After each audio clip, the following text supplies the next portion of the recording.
આજે અકીલા કિચનમાં બનાવશું કઢી અને પુલાવ। પહેલાં આપણે બનાવશું કઢી, વ્હાઈટ કઢી। આપણે આજે વ્હાઈટ કઢી બનાવવાના છીએ, એટલે એના માટે જોશે 500 ગ્રામ છાશ ખાટી છે, 1 વાટકી જોશે ચણાનો લોટ। લોટ નાખી દીધો છે, આપણે એમાં બ્લેન્ડર ફેરવી દઈએ। પહેલાં મિક્સ કરી લીધું છે, એમાં જોશે સ્વાદ પ્રમાણે મીઠું, લીલું નાનો ટુકડો છે, કોથમીર છે, લીલો લીમડો છે, 1 વાટકી ગોળ છે।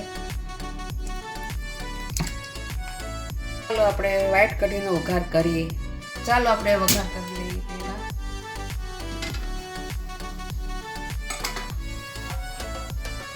અડધી વાટકી ઘી જશે, એટલે આપણે ખડા મસાલા ઘી નાખી દઈશું। કચપત્તો છે, 1 મરચું છે, સૂકું છે, લવિંગ છે, બાદિયાન ફૂલ છે, તજ છે, અડધી ચમચી મેથી છે, ચમચી રાઈ ને જીરું છે, 5-6 લીમડાના પત્તા છે, હિંગ છે। વઘાર થઈ જાય એટલે આપણે એની અંદર છાશ છે એ નાખી દઈશું। આ કઢીનો વઘાર થઈ ગયો છે, હવે આપણે એને 10 મિનિટ સુધી ઉકાળવાની છે।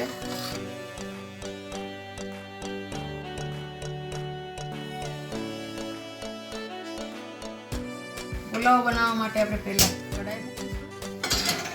કઢાઈ ગરમ થઈ જાય, કઢાઈ ગરમ થઈ ગઈ, અડધી વાટકી છે થઈ ગઈ છે, આપણે ખડા મસાલા બધા નાખી દઈએ। થઈ ગયા છે, આપણે મિક્સ વેજીટેબલ છે એ નાખી દઈશું। તો સતળાઈ ગયું છે, સ્વાદ પ્રમાણે મીઠી નાખીશું આપણે। આજે આપણે પીળો પુલાવ બનાવવાના છીએ, એટલે થોડીક હળદર નાખશું આમાં। આ સરસથી સતળાઈ ગયા છે। હવે મેં આ ભાત લીધા છે અડધો કપ, મેં એને અડધી કલાક પલાળી દીધા છે। હવે એમાં નાખી દઈશું અને સરસથી મિક્સ કરી લઈએ। મેં થોડા કાજુ લીધા છે, એ પણ નાખી દઈશું અંદર।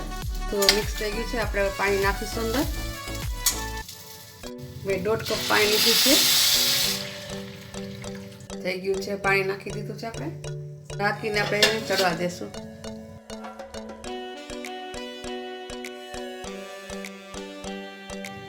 હવે આપણે જોઈ લઈએ, પુલાવ થઈ ગયો છે, પુલાવ થઈ ગયો છે, છૂટો થઈ ગયો છે।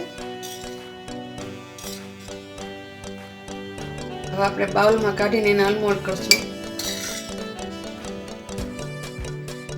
કઢી પુલાવ છે તૈયાર। કઢી પુલાવની રેસીપી તમને કેવી લાગી તો લાઈક કરો, શેર કરો, સબસ્ક્રાઈબ કરો, કોમેન્ટ કરો।